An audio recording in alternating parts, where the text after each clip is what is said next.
Aujourd'hui, on va parler du Tigre 2, sûrement l'un des chars allemands les plus emblématiques de la Seconde Guerre mondiale, mais aussi l'un des plus surcotés. Même si la plupart d'entre vous savent que c'est un gros tas de merde, il reste encore d'irréductibles connards qui pensent encore que c'est le meilleur char de la guerre.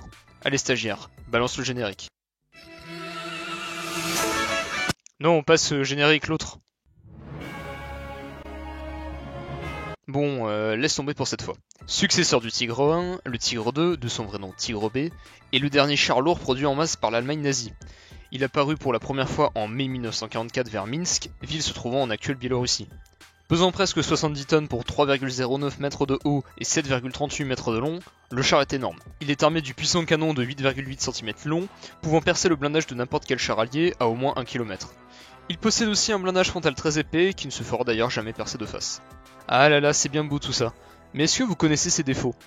Car si les points forts du Tigre 2 tiennent sur une feuille de papier, il existe des livres entiers qui décrivent ses défauts. Déjà, on va parler d'un des plus gros problèmes du Tigre, et qui n'est même pas physique, sa doctrine.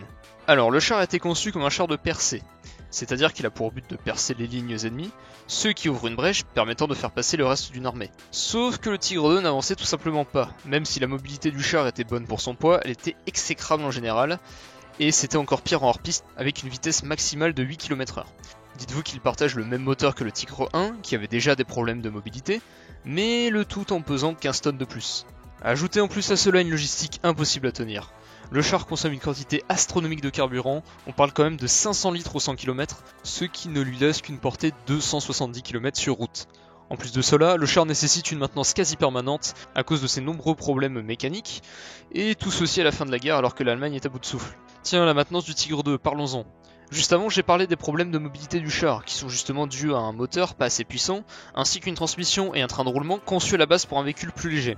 Forcément, quand la 501e compagnie de chars lourds est arrivée sur le front de l'Est, sur les 45 Tigres 2 envoyés, seulement 8 furent disponibles vu que les autres ont eu des problèmes de motorisation. Autre anecdote drôle, sur les 5 premiers Tigres 2 qui auraient dû combattre en Normandie, les 5 sont tombés en panne avant même d'arriver au combat.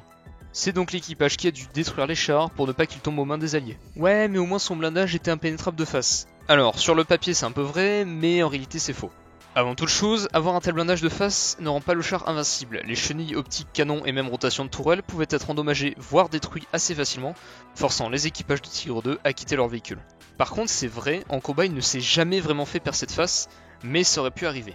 En effet, des tests ont conclu que les canons de 17 pounder britanniques, en utilisant la munition APDS, pouvaient percer le blindage frontal de la tourelle du Tigre 2 à une distance d'environ 1 km, 1 km 100.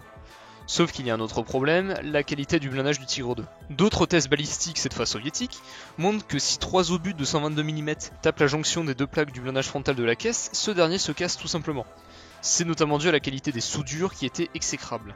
Ajoutez à cela le fait que quand un obus frappait le blindage sans le pénétrer, ça pouvait le fracturer de l'intérieur, envoyant plein de fragments de métal à l'intérieur du char, endommageant des équipements tels que la transmission, et blessant même les membres d'équipage, rendant le char inutilisable. Et puis même, si le blindage du Tigre 2 était très épais sur le devant, celui du flanc et de l'arrière l'est beaucoup moins. Même si le blindage de flanc est plutôt bon, 80 mm anglais à 25 degrés, ce n'est pas du tout suffisant pour stopper les obus des chars alliés, et ce même sur une grande distance. Et vu qu'apparemment les Allemands étaient incapables de protéger le flanc des pelotons de Tigre 2, énormément de blindés ont été perdus pendant des embuscades ou des attaques sur le flanc.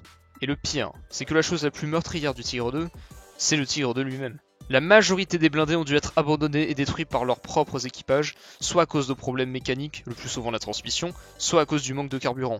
L'autre chose qui a aussi ruiné le Tigre 2, c'est le Lancaster, mais pas directement. Énormément d'usines d'armement ont été détruites par des bombardements de la RAF, les forces aériennes britanniques, réduisant grandement le nombre de chars qui auraient pu être produits. Au final, rien ne va sur ce char, et ce même au niveau de sa conception. Prenons le canon par exemple, il est excellent. Il pouvait percer absolument tous les chars alliés à de très grandes distances. Il n'avait aucun mal à détruire des IS-2, étant le char allié le plus blindé à l'époque.